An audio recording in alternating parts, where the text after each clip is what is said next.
அன்பான தமிழ் சொந்தங்களே, அந்த ஏக இறைவனின் சாந்தியும் சமாதானமும் வற்றாத பெரும் கருணையும் உங்கள் மீதும் என் மீதும் என்றென்றும் நிலவட்டுமாக என்ற பிரார்த்தித்த நிலையில் என்னுடைய சிந்தனை செய்திகளை உங்கள் முன் சமர்ப்பிக்கிறேன். ஏற்கனவே தமிழ்நாட்டில் 10, 11, 12 எல்லாம் லீவ் விட்டாங்க. அடுத்து குழந்தைகளுக்கு லீவ் விட போகிறாங்க. இப்போ ஸ்கூல் லீவு. இந்த ஸ்கூல் லீவில் ஒரு காலத்தில் கூட்டு குடும்பமாக இருப்பாங்க. ஸ்கூல் லீவ் விட்டால் பாட்டி வீட்டுக்கு போகணும், தாத்தா வீட்டுக்கு போகணும், மாமா வீட்டுக்கு போகணும், அக்கா வீட்டுக்கு, அங்கேருந்து இங்கே வருவாங்க. உறவுகள் அப்படி பெருகிட்டு இருந்தது. இன்றைக்கி அப்படி இல்லை. இன்றைக்கி ஸ்கூல் லீவ் விட்டு அப்படின்னா பெற்றவங்க போகிறான், அது ஒரு வாரம் சுற்றிட்டு இருக்குதுங்க. Cellphone, TV. இந்த பக்கம் ஆம்பளை போகிறான், அவன் ரீல்ஸு, பீடி, சிகரெட்டு, நட்பு அப்படி இப்படி சுற்றிட்டு இருக்கிறான். அப்புறம் இன்னொரு பக்கம் பார்த்திங்க அப்படின்னா குழந்தைகள்லாம் போய் ஆற்றுல குளத்துலேயும் போய் விழுந்து செத்துக்கிட்டு இருக்குது நிறையா. இப்படியெல்லாம் இருந்துகிட்டு இருந்த இந்த நேரத்தில் இப்போ ஒரு மோசமான, அதாவது இந்த ஸ்கூல் லீவ் விட்டாலே, ஸ்கூல் லீவ் விடுறதுக்கு முன்னாடி அது நடக்குது, ஸ்கூல் லீவ் விட்டால் அது அதிகமாக நடக்குது. அது என்ன அப்படின்னு கேட்டிங்கன்னா, போதை கலாச்சாரம். அதாவது மாணவிகள்கிட்டையும் வந்துருச்சு. இப்போல்லாம் மாணவிகள், சிறுவர்கள் அப்படிங்கிற எல்லாத்துட்டையுமே ஒருவித போதை கலாச்சாரம் வந்துருச்சு. இந்த சிறுவர்கள் போதையில் பயங்கரமாக அப்டேட். அவங்களுக்கு அதெல்லாம் எங்கேருந்து தான் இதெல்லாம் போதைன்னு தெரியுதுன்னு தெரியல. பெட்ரோல் போதை, வார்னிஷ் போதை, ஒயிட்னர் போதை, என்னென்னமோ சொல்கிறானுங்க. பார்த்தா எல்லாம் சின்ன சின்ன பசங்க. இவங்களுக்கு இதெல்லாம் யார் கற்றுக் கொடுக்குறா? இதில் போதை இருக்குதுன்னு யார் சொல்கிறா? அதெல்லாம் இன்னும் புரிய மாட்டேங்குது. அப்போது என்ன அப்படின்னு கேட்டிங்கன்னா, இந்தியா மாதிரி ஒரு வளமான நாடுகள், தமிழ்நாடு மாதிரி வளத்தில் சிறந்த நாடுகள்லாம் அழிக்கணும் அப்படிங்கிறதுக்காக, எதிர்கால சன்னதிகளை அறிவில்லாத மடையர்களாக, நோயாளிகளாக மாற்றணும் அப்படிங்கிறதுக்காக உலக அரங்கில் செய்யப்படுது. சாதாரணமாக நினைக்காதீங்க. இந்த கஞ்சா, சாராயம், இந்த நான் சொல்லக்கூடிய புது அப்டேட் போதை, இதெல்லாம் ஏதோ ஒரு சாதாரண பிரச்சனை நினைக்காங்க. இது ஒரு இன்டர்நேஷ்னல் பிரச்சனை. அப்போ என்ன அப்படின்னு கேட்டிங்கன்னா, இது எதிர்கால சன்னதிகள் நோயாளியாக, பலகீனமாக, ஒரு நிம்மதி இல்லாமல் இருக்கும்போது தான் அவன் போதைக்கு அதிகமாக அடிமையாகி நிறையா சம்பாதிக்கலாம். கார்ப்பரேட்டுகள் அந்த மாதிரி ஒரு பொசிஷன் உருவாக்குறதுக்கு தான் நடக்குது. இது ஒரு பக்கம் மனசில் வச்சுக்கோங்க. இன்னொரு விஷயம் என்ன அப்படின்னு கேட்டிங்கன்னா, இந்த ஸ்கூல் லீவில் இப்போது இந்த ஸ்கூல் லீவ் நடந்துகிட்ருக்கு இந்த நேரம் ஒரு மோசமான நேரம். ஏன்னா எலெக்ஷனும் சேர்ந்து நடக்குது. அப்போது சட்ட ஒழுங்கை காப்பாற்ற வேண்டிய காவல்துறை, பிள்ளைகளை கவனிக்க வேண்டிய பெற்றோர்கள், இன்னும் பொறுப்புள்ளவர்கள், சமூக பொறுப்புள்ளவர்கள், மக்கள் மீது அக்கறை உள்ளவர்கள்னு எல்லாருமே எலெக்ஷன் சம்பந்தமாக சிந்தனை, செயல்பாடு, போக்குன்னு போயிட்டுருக்குறாங்க. அவங்களுக்கு அடுத்த பகடைக்காயாக மாறணும் போலீஸ். அதுக்காக அவங்களுக்கு துணையாக போயிட்டுருக்குறாங்க. அப்போது இப்போ இருக்கிற நேரத்தில் இந்த போதை வியாபாரிகளுக்கு, குறிப்பாக கஞ்சா வியாபாரிகளுக்கு நிறைய வாய்ப்பு. இதை சிறுவர், சிறுமியர், மாணவிகள்கிட்ட கொண்டு போய் சேர்த்து அவர்களை ஒரு போதை ஆசாமியாக மாற்றுறதுக்கான ஒரு அருமையான வாய்ப்பு அவங்களுக்கு கிடச்சிருக்கு. ஏன்னா எல்லாத்தோட கவனம் இங்கே இருக்கிறதுனால இவங்க அதை ஈஸியாக செஞ்சிட்ருப்பாங்க. இவ்வளோ ஒரு மோசமான சிச்சுவேஷனை தான் இப்போது இந்த நிலமையில் நம்ம இப்போ இந்த இடத்துல நின்றுட்டுருக்குறோம். இதை யாரும் பேசுறதில்ல. ஏன்னா என்ன அப்படின்னு கேட்டால், பேசுகிறதுக்கு பயப்படுறாங்க. பேசுனவர்கள் கொல்லப்பட்டிருக்கிறாங்க. உதாரணத்துக்கு ராம்நாடு சைடில் வாசிம் அக்ரம், அவர் என்ன மாதிரி தான் இந்த கஞ்சாக்கு எதிராக பேசிகிட்டு இருந்தவரை கொன்னுட்டாங்க. இப்போ இந்த போதை சிறுவர்கள்ட்டெல்லாம் இந்த போதையை உருவாக்குறாருங்களா, கஞ்சா வியாபாரம் பண்ணுறோம், போதையை உருவாக்குறவங்கலாம் ஒரு பயங்கரமான சித்தாந்தத்தை அவங்களுடைய உள்ளத்தில் உதிக்கிறாங்க. என்ன அப்படின்னு கேட்டிங்க அப்படின்னா, நீ பழகக்கூடிய இந்த கஞ்சாக்கு எதிராக, இல்லை வேறு போதைகளுக்கு எதிராக, மாத்திரைகளுக்கு எதிராக, ஊசிக்கு எதிராக உங்கள்கிட்ட யாராவது அட்வைஸ் பண்ணாலோ, ஆலோசனை சொன்னாலோ, போடான்னு சொல்லு. கேட்கலையா, மப்பிளை குத்திரு, கொன்று. அது உங்கள் அப்பனாக இருந்தாலும் சரி, உங்கள் அம்மாவாக இருந்தாலும் சரி, அண்ணன் தம்பியாக இருந்தாலும் சரி, அக்கா தங்கச்சியாக இருந்தாலும் சரி, மாமா மச்சானாக இருந்தாலும் சரி, யாரையாக இருந்தாலும் கொன்று அப்படிங்கிறான். சரி, போலீஸ் இருக்குல்லன்னா போலீஸே பயப்படுறாங்க. ஏன்னா அவங்களுக்கும் பொண்டாட்டி புள்ள குடும்பம்லாம் இருக்கு இல்லையா. எப்பவுமே போலீஸ் ஒரு டீமாகவே இருக்க முடியுமா? முடியாது. அவங்களும் எங்கேயாவது 2 இடத்துல தனியாக போய் ஆகணும், வந்து தான் ஆகணும். அப்போ இந்த போதை ஆசாமிகள் அவர்களையும் டார்கெட் பண்ணி பயப்படுத்தி வச்சுருக்கிறாங்க. அதனால் போலீஸும் வந்து இந்த கஞ்சா குடிகாரர்களுக்கு எதிரெல்லாம் வந்து பெருசாக ஒன்றும் செய்யறதில்ல. ஏன்னா அவங்க நிலமையே அதான். சும்மா சொல்லிக்கலாம் போலீஸுக்கு எதுக்கு வரணும், அதெல்லாம் அங்கே அந்த இடத்துல நின்று பார்த்தா தான் அந்த கஷ்டம் தெரியும். சரியா? சும்மா இங்கே உட்காந்துக்கிட்டு வெட்டி நாயம் பேசுறதுக்கு, டீ கடையில் உட்காந்துட்டு 10 நம்பர் பீடியை குடிச்சிக்கிட்டு வெட்டி நாயம் பேசுறது, சட்ட ஒழுங்கு கெட்டுருச்சு, அரசு சரியில்லை, அதெல்லாம் சும்மா. அது அந்த இடத்துல நின்று பார்த்தா தான் அந்தந்த கஷ்டங்கள் தெரியும் அப்படிங்கிறதையும் மனசில் வச்சுக்கோங்க. இப்போ இருக்கிற சூழ்நிலைக்கு வந்து நான் விசாரித்த வரைக்கும் கோவை, சென்னை, திருப்பூர் போன்ற பெருநகரங்களில் இந்த எலெக்ஷன் சிந்தனை எல்லா மக்கள் இருக்கிறதுனால இந்த போதை ஆசாமிகள் மாணவிகளை, குழந்தைகளை, குறிப்பாக சிறுவர்களெல்லாம் நோக்கி போதை வியாபாரத்தை ஸ்டார்ட் பண்ணிட்டாங்க. இப்போ உதாரணத்துக்கு நான் திருப்பூர்லேருந்து பேசுகிறேன்னு வச்சுக்கோங்க. திருப்பூரில் ஒரு 10,000 மாணவிகள், குழந்தைகள் இருக்காங்கன்னு ஒரு உதாரணத்துக்கு தான் சொல்கிறேன். அதில் குறைஞ்சது இந்த ஸ்கூல் லீவ் விடுறதுக்குள்ளே ஒரு 2,000 பேர் வந்து போதைக்கு அடிமையாகிடுவாங்க, அடிமையாக்கப்படுவாங்க. இதுக்கெல்லாம் என்ன தீர்வு சொல்கிறதுன்னு தெரியல. எவ்வளவோ ஆய்வு பண்ணி பார்த்துட்டோம், ஒன்றுமே புரிய மாட்டாங்க. என்ன தீர்வு சொல்கிறதுன்னு புரிய மாட்டாங்க. சரி, இதை எப்படி ஒழிக்க முடியும் அப்படின்னு கேட்டிங்கன்னா, கடுமையான சட்டத்தின் மூலிமா தான் ஒழிக்க முடியும். கடுமையான சட்டம்னா என்ன? குண்டர் சட்டமா? சும்மா அது வேஸ்ட்டு. பல முறை குண்டர் சட்டத்தில் கைதானவர் மீண்டும் கைதுன்னு செய்தி படிக்கிறோம். 100 முறை சென்றவர் மீண்டும் சிறை சென்றார் அப்படின்னு செய்தியை படிக்கிறோம். அப்போ இந்த சட்டம் இருக்கு இல்லையா, அந்த 15 நாள் ரிமாண்ட் பண்ணுறது, குண்டர் சட்டம் போடுறது, இதெல்லாம் வந்து தடா போடா, இதெல்லாம் வந்து சும்மா. ஒரு சட்டம் அப்படின்னா என்ன, ஒரு தண்டனை என்னென்னா, ஒருத்தன் போனால் அதுக்கப்புறம் அவன் அந்த குற்றத்தை செய்யக்கூடாது, அப்படியான தண்டனை. அதுதான் வந்து சரியான தண்டனை சட்டமாக இருக்குது. ஆனால் இங்கே அப்படி இல்லையே. பேப்பரில் பார்க்குறமே, செய்திகளில் படிக்கிறமே, 100 முறை சிறை சென்றவர் மீண்டும் கைது. 100 முறை சிறை செஞ்சு அவன் திருந்தலைன்னா என்ன அந்த சட்டம்? அப்போ எந்த சட்டத்தின் மூலிமா அதை சரிப்படுத்த முடியும் அப்படின்னு கேட்டால், அரபு நாட்டு சட்டங்கள். அதாவது அரபு நாட்டு சட்டம்னு சொல்லக்கூடாது, இஸ்லாமிய சட்டங்கள். இஸ்லாம் வந்து ஒரு வழிகாட்டி. அது வேறு டாபிக், அதை நான் அதை பேச விரும்பலை. அது 1000 விமர்சனங்கள் சொல்லுவாங்க, அதை நான் வேறு டாபிக். ஆனால் ஒரு வழியில் காட்டி, எங்கெல்லாம் மனிதன் அமைதி அடையணுமோ அங்கெல்லாம் ஒரு வழியை சொல்லும். அப்படி தான் குற்றவியல் சட்டத்துக்கு ஒரு வழியை சொல்லுது.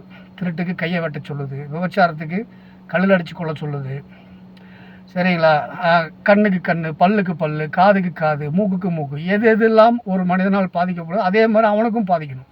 அப்போ தான் என் வழி என்னன்னு அவன் உணர்வான். அப்போ தான் வந்து அவன் அந்த தப்பு செய்ய மாட்டான் அப்படிங்கிற அடிப்படையில் நிறைய சொல்லுது. அந்த மாதிரி தான் இந்த சாராய போதைக்கெல்லாம் வந்து என்ன சொல்லுதுன்னா, கசியடி கொடுக்க சொல்லுது. ஒரு காலத்தில் கசியடி அப்படின்னா இப்போ வந்து சவுக்கில் குடிப்பாங்க. இப்போது அரபுகள்கிட்ட எல்லாம் வந்து தண்ணி அடித்தாங்கன்னா சவுக்கில் அடிப்பாங்க. திருட்டுத்தனமாக அடிக்கிறப்பா அது அனுமதிக்கப்பட்ட சில இடங்கள், அதெல்லாம் வச்சு பேசாதீங்க. உண்மையான பெரும்பாலான அரபு சட்டங்கள் வந்து தண்ணி அடித்தா கசியடி விழுவும். அந்த காலத்தில் நபிகள் நாயகம் ஸல்லல்லாஹு அலைஹி வஸல்லம் காலத்தில் வந்து தென்னை மட்டை, பாக்கு மட்டையை வச்சு அடிப்பாங்க. 100 கசையடி. அந்த கசையடி வந்து பொது வெளியில் நடக்கும். ஒருத்தன் சாராயம் குடிச்சிட்டு வந்தால் போட்டு தம்முன்னு நம்புவாங்க. அதில் அவங்க பிழைச்சாலும் பிழைப்பாங்க, சத்தாலும் சாவாங்க. அப்போ இதை பார்க்கும்போது மற்றவங்க குடிக்கிறதுக்கு யோசிப்பான். ஒரு சாதாரண குடி மேட்ரை சொல்கிறேன். அப்புறம் திருட்டு மேட்ரு, கட்டை விரல வெட்டணும், அப்புறம் திருந்தலைன்னா மணிக்கட்டை வெட்டணும், அப்புறம் கையவே வெட்டணும், அதுலேருந்துலாம் ஆளே தூக்கில் போட்டணும். அப்போ கஞ்சாக்கெல்லாம் யோசனை பண்ணி பாருங்களேன், தூக்கு தான். பொது வெளியில் எவன் கஞ்சா குடித்தாலும் இப்படி தான் அப்படின்னு சொல்லி சட்டம் கொண்டு வரணும். அப்படி ஒரு சட்டத்தை வந்து அரபுகள் இருக்கும், அரபு நாடுகளில் குற்றவியல் சட்டம் இருக்கும். வேறு இஸ்லாமிய சட்டத்தையெல்லாம் கடைப்பிடிக்க மாட்டான், இதை கடைப்பிடிப்பான், குற்றவியல் சட்டத்தை கடைப்பிடிப்பான். ஆனால் இந்த குற்றவியல் சட்டத்தை அரபு அல்லாத எந்த நாடும் கண்டுபிடிக்காது, குறிப்பாக இந்தியா மாடு. ஏன்னா எல்லாத்துட்டையும் ஒரு அயோக்கியத்தனம் இருக்குது, எல்லாத்துட்டையும் ஒரு அயோக்கியத்தனம் இருக்குது. அப்போ இந்த அயோக்கியத்தனம் வெளிப்படும் போது இந்த இஸ்லாமிய குற்றவியல் சட்டம் இருந்துச்சு அப்படின்னா அந்த அயோக்கியத்தனம் செஞ்சவன் தண்டிக்கப்படணும் அல்லது கொல்லப்படணும். அதுக்காக எல்லாம் என்ன பண்ணுவாங்கன்னா, இந்த சட்டத்தை, இந்த மனிதனுக்கு வழிகாட்டக்கூடிய அமைதியான ஒரு அழகான இந்த சட்டத்தை ஒரு கொடூரமான சட்டமாக காமிச்சுவான். ஏன்னா இவன் அயோக்கியத்தனம் இருக்குல்ல. இப்போ இந்த இதெல்லாம் பார்த்தோம் இல்லையா, சின்ன சின்ன குழந்தைகள்லாம் கிடைத்தாலும் ஸ்டீபன் ஃபைல்ஸ், இந்த மாதிரிலாம், இதெல்லாம் வந்து அரபு நாட்டு சட்டம் வந்து போற்றணும் அவ்வளோலாம் அப்படி. அப்போ இந்த போதையை பொறுத்தளவுக்கு அப்படின்னா, அந்த போதை கலாச்சாரத்தை வந்து ஒரு மிகப்பெரிய ஒரு கடும் குற்றவியல் சட்டத்தின் மூலிமா தான் இதை வந்து செய்ய முடியும். இதை வந்து அது குறிப்பாக இந்தியா போன்ற நாடுகளில் இது நடைமுறையுமே படுத்த மாட்டாங்க. ஏன்னா இங்கே அயோக்கியத்தனம் பெருகி கிடக்குது. அடியோத்தனம் பெருகி கிடக்கு. அதனால் இங்கே நடைமுறைப்படுத்த மாட்டோம். அப்போது இந்த போதை கலாச்சாரம் இங்கே இருக்க சட்டத்தினாலேயோ மற்ற நாளெல்லாம் வந்து ஒழிக்கவே முடியாதுங்கிறது 1,00,000% உண்மை ஆச்சுங்களா. பின்ன இது என்ன பண்ணுறது அப்படின்னா, என்ன யோசனை பண்ணாலும் முடிவு கிடைக்க மாட்டாங்க. அதான் இப்போ பெரிய பிரச்சனை. சும்மா பேசுகிறோம், ஆனால் என்ன பேசினாலும் முடிவு கிடைக்க மாட்டாங்க. அப்படி இருக்கக்கூடிய இந்த நேரத்தில் என்ன பண்ணணும்? ஏன்னா அதை பேசுகிறதுக்கு பயப்பட வேண்டியது. இப்போ நான் பேசிகிட்டு இருக்கேன்ல, நாளைக்கு நான் கொல்லப்படலாம். இந்த போதை ஆசாமிகள் வந்துட்டு பத்தியாரா நம்மளை ஜாலியாக சந்தோஷமாக போதையில் இருக்க விட மாட்டாங்கிறான், அதை எதையும் பேசி விழிப்புணர்வு பண்ணுறான், கொள்றான் அவனை அப்படின்னு கொள்வான். உயிரை பணையம் வச்சு தான் பேசுகிறேன், உங்களுக்காக தான் பேசுகிறேன். ஏன்னா உயிரை பணையம் வைக்காமல் எந்த புரட்சியும் உருவாக்க முடியாது. நிறையா பேர் உயிரை பணையம் வச்சதுனால சுதந்திரம் கிடச்சிது, நிறையா பேர் உயிரை பணையம் வச்சதுனால ஜாதி விடுதலை கிடச்சிது. இந்த மாதிரி நிறையா இருக்குது உயிரை பணையம். அந்த மாதிரி நிறையா, நான் இல்லை, என்ன மாதிரி நிறையா இருக்கிறாங்க உயிரை பணைய வச்சு மக்களை வந்து எப்படியாவது நல்வழிப்படுத்தணும்னு நினைக்கிறவங்க இருப்பாங்க. அந்த அடிப்படையில் நம்ம இதை பேசுகிறோம். ஏன்னா உயிருங்கிறது இறைவன் கொடுத்து அது எப்படி போகணுன்னு அவன் ஆடுறனா அது மாதிரி போயிடும் அப்படிங்கிற நம்பிக்கையில் இருக்கிறனால நம்ம அதை தைரியமாக பேசுவோம். அப்போ இப்படிப்பட்ட சூழ்நிலையில் நம்ம வந்து நம்ம எதிர்கால சன்னதி குழந்தைகளை வந்து ரொம்ப காப்பாற்ற வேண்டிய இந்த மோசமான நிலையிலிருந்து காப்பாற்றி வைக்க வேண்டிய இவ்வளோ மோசமான நிலை இருக்கும். இதுக்கு என்ன இருக்கணும் அப்படின்னா, முதல்ல குடும்பத்தில் நிம்மதி இருக்கும். இன்றைக்கி குடும்பங்கள் அப்படி இருக்கா? எங்கேயுமே இல்லை. இன்றைக்கி அதாவது குறிப்பாக இன்றைக்கி புதுசாக அந்த இளைஞர்கள் வயசு எங்கேயுமே குடும்பத்தில் வந்து நிம்மதி இல்லை. நிம்மதி இல்லாத குடும்பம் தான். கணவன்கிட்ட நிம்மதி இல்லை, மனைவிட்ட நிம்மதி இல்லை, பிள்ளைகள்கிட்ட நிம்மதி இல்லை, பெற்றவங்கள்ட்ட நிம்மதி இல்லை. எங்கே பார்த்தாலும் மனசுக்குள்ளே ஒரு ஆசை, அந்த ஆசை நிறைவேறாத ஆசை, நிறைவேறாத ஆசையை வளர்த்திக்கிட்டு ஒரு கோபம், ஆத்திரம், வெறுப்பு. அதனால் நிம்மதிங்கிறதெல்லாம் வந்து பணம் இருந்தால் நிம்மதின்னு ஏழை நினைக்கலாம். பணக்காரன்ட்ட போய் கேட்டால் பணத்தை வச்சு ஒரு நிம்மதி இல்லை பயன்னு பணக்காரன் சொல்கிறான். எல்லாத்துக்கும் பின்னாடியும் நிறைவேறாத ஒரு ஆசை. எனக்கு அதாவது வந்து எப்படி சொல்கிறது, எனக்கு பிடிச்ச மாதிரி அவன் இருக்கணும், அவனுக்கு பிடிச்ச மாதிரி நான் இருக்க மாட்டேன். இப்படி இந்த மாதிரி ஈகோ, அதை ஈகோன்னு சொல்லுவாங்க, என்னென்னமோ சொல்கிறான். இதனால் பார்த்திங்கன்னா நிறையா இன்றைக்கி குடும்பங்கள், கணவன் ஒரு பக்கம், மனைவி ஒரு பக்கம், பெரிய பிள்ளைகள் ஒரு பக்கம் செதஞ்சு போய் நிற்கிது. உறவுகள் ஒன்றா இருக்கிற மாதிரி இருந்தாலும் உள்ளத்தால் எல்லாம் செதஞ்சு போய் நிற்கிறாங்க. அதுதான் அந்த மாதிரி செதஞ்சு போன குடும்பத்தின் குழந்தைகள் தான் இந்த போதை ஆசாமிகளோட டார்கெட். ரொம்ப ஈஸியாக வந்து எடுக்க முடியும். ஏன்டா சோகமாக இருக்க அப்படி வீட்டில் அம்மா சண்டை, அப்பா சண்டை, அது ஒரு பக்கம் இழுத்துட்ருக்கும், இது ஒரு பக்கம் இழுத்துட்ருக்கும். மாமியார் மருமக சண்டை, மருமக மாமனார் சண்டை. அப்போ எல்லாம் ஒரு பிரச்சனையாக இருக்கும்போது இவன் அப்படியே விரக்தியாக வெளியில் வந்து இந்த போதை ஆசாமி வருவான். ஏன்டா என்னடா பிரச்சனை, இந்த மாதிரி இந்த குடி சரியாயிடும். 10 நாளில் அவன் போதைக்கு அடிமையாயிடுவான். அதுக்கப்புறம் அவன் ஒரு பிரச்சனை குடும்பத்தில் உருவாக்குவான். ஆக மொத்தம் மிகப்பெரிய ஒரு நெருக்கடியில் இருக்கிறோம். எல்லாத்துலேயும் நெருக்கடி, எல்லா விஷயத்துலையும் நெருக்கடியில் இருக்கும். தொட்டதுக்கெல்லாம் எரிச்சல். இன்றைக்கி இருக்கிற எல்லாத்துலேயும் குறிப்பாக இளைஞர்கள்ட்ட, அந்த இளம்பெண்கள்கிட்ட தொட்டதுக்கெல்லாம் எரிச்சல். சோறு திங்கிறதுக்கு எரிச்சல். 2 இட்லியில் ஒரு இட்லி சேர்த்து தீர சொன்னால் எரிச்சல். இப்படியே தான் வாழுது, எங்கே பார்த்தாலும் வாழுது. இது எல்லாம் தாண்டி கொஞ்சம் நிம்மதியாக இருக்கிறவங்க வந்து கொஞ்சம் பயபக்தி உள்ளவன் இந்த மாதிரி ரொம்ப சிரமம். அப்போ என்ன அப்படின்னா, காலங்களும் மாறிடுச்சு. ஏன்னா ரொம்ப மோசமான காட்சி. ஏவண்டி ஒன்றை பெற்றான், கையில் கிடச்சா செத்தான். சினிமாக்கள், காதலுக்காக அப்பனை கொள்ளு.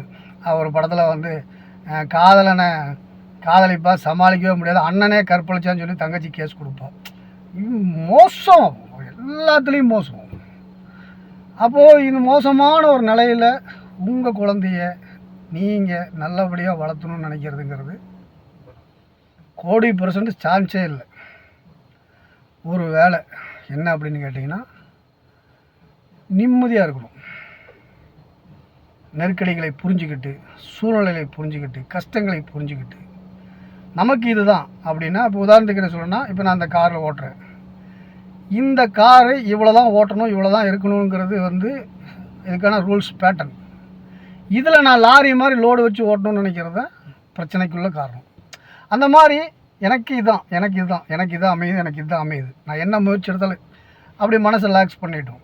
சுயநலமாக இருக்கும். சுயநலங்கிறது கெட்ட வார்த்தை. சுயநலம் கெட்ட வார்த்தை மாதிரி கொண்டு போயிட்டான். சுயநலவாதி, சுயநலம். சுயநலம் கெட்ட வார்த்தைன்னா அதில் எப்படி நலம் இருக்கும்? சுயநலம் கெட்ட வார்த்தைன்னா அதில் எப்படி நலம் இருக்கும்? புரிஞ்சுதுங்களா? அப்போ என்ன அப்படின்னா, சுயநலம் கெட்ட வார்த்தை இல்லை. சுயநலம் மிக முக்கியமான நல்ல வார்த்தை. ஒவ்வொரு மனிதனுக்கும் ரொம்ப தேவையான வார்த்தை. உனக்கு போகத்தான் அடுத்தது. அப்போ என்னன்னா, முதல்ல உன்னுடைய பொது சேவைகளை, உன்னுடைய அக்கறைகளை, உன்னுடைய இதை எல்லாத்தையும் நீ முதல்ல உங்கள்கிட்ட ஆரம்பிக்கணும். அதுக்கப்புறம் உன் பொண்டாட்டி பிள்ளைகள்கிட்ட ஆரம்பிக்கணும். இப்படியே ஆரம்பிக்கணும். பெற்றோர்கிட்ட இப்படி ஆரம்பித்து எல்லாத்தையும், அதாவது உன்னை பார்க்கல அப்படின்னா எல்லாத்துக்கும் என்னமோ இழந்தது மாதிரி இருக்கணும். ஒரு 10 ஃப்ரெண்டு கூப்பிட்றான், டேய் வாடா போய் விளாட்லான்னு கூப்பிடுவோம். அந்த பையன் போடா, எங்கள் அப்பா வந்துட்டார், எங்கள் அம்மா வந்துருச்சு, என் மாமா வந்துட்டான். அந்த மாதிரி ஒரு விருப்பத்தை உருவாக்கணும். விரக்தி இல்லாமல் வளர்த்தணும். இது சாத்தியப்படுமா அப்படின்னா என்கிட்ட பதில் இல்லை. முயற்சி பண்ணுவோம். முயற்சி சில நேரம் வெற்றிகள் கொடுக்கும். முயற்சி பல தோல்விகளை கொடுத்தாலும் சில நேரம் வெற்றி கொடுக்குற அடிப்படையில் முயற்சியாவது பண்ணணும்ல. அதுவும் பண்ண மாட்டேன் அப்படின்னா என்ன பண்ணுறது? தன்னுடைய குழந்தை தன் கண்ணு முன்னால் கஞ்சா குடிக்காரனா, சாராய குடிக்காரனா, ஒயிட்னர் குடிக்காரனா, வார்னிஷ் குடிக்காரனா, பெட்ரோல் குடிக்காரனா முன்னாடி நின்று அழிஞ்சு நிற்கும் போது அவனை காப்பாற்றுறதுக்கு மருந்து இல்லையே. மருந்து இருந்தாலாவது அங்கேயும் கடை வாங்கி கஷ்டப்பட்டு ஏன்னா இன்றைக்கி இவனை குடிக்கிற போதையெல்லாம் என்னென்ன டாக்டர்களுக்கே தெரிய மாட்டேங்குது. இன்னும் மருந்து கஞ்சா கண்டுபிடிச்சிருக்கான், அப்படின்னு கண்டுபிடிச்சிருக்கான், ஓகே. ஒயிட்னருக்கு கண்டுபிடிச்சதே இல்லை. ஒரு இடத்துல ஒயிட்னர் இப்போ பிடிக்கிறான். அந்த பையன் மப்பிளை சொல்கிறான், கண்ணில் பார்த்து சொல்கிறான். அந்த மப்பிளை சொல்கிறான், டேய் கொடுத்துரு, இல்லைன்னா போட்டுருவாங்கிறான். அப்போது போட்டுருவாங்க, போடுறா பார்க்கலான்னு சொல்லி போட்டு அந்த ஊரே 1-2 அவனை நொங்கி இருந்ததுன்னா அவன் திருந்திருப்பான். டே போட்டுருவாங்கிறான்டா, கொடுத்துடா அப்படின்னு கொடுத்துட்டு வந்துட்டான். புரிஞ்சுங்களா? அப்போ என்னன்னா, இந்த உயிர் பயத்தை காமிச்சிட்டா நம்ம ஈஸியாக போதை அடிக்கலாம், வீட்டுக்குள்ளேயே அடிக்கலாம் அப்படிங்கிற மாதிரிலாம் இன்றைக்கி இளைஞர்கள்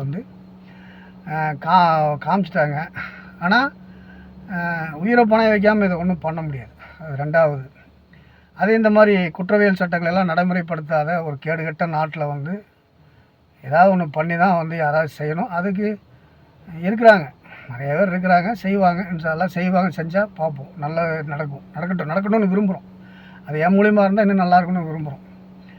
அப்போ இந்த மாதிரி சூழ்நிலையில் நீங்கள் உங்கள் பிள்ளைகளை பத்திரமா பாதுகாத்துங்க. இந்த ஸ்கூல் லீவு, எலெக்ஷன் சிந்தனை மக்கள் ஓடிட்டுருக்காங்க. கஞ்சா வியாபாரிகள் சுதந்திரமாக இது பண்ணிகிட்ருக்காங்க. ரெண்டாவது, கஞ்சாவை 2005 2006 நினைக்கிறேன் போதைப்பட்டிலேருந்து எடுத்துட்டாங்க.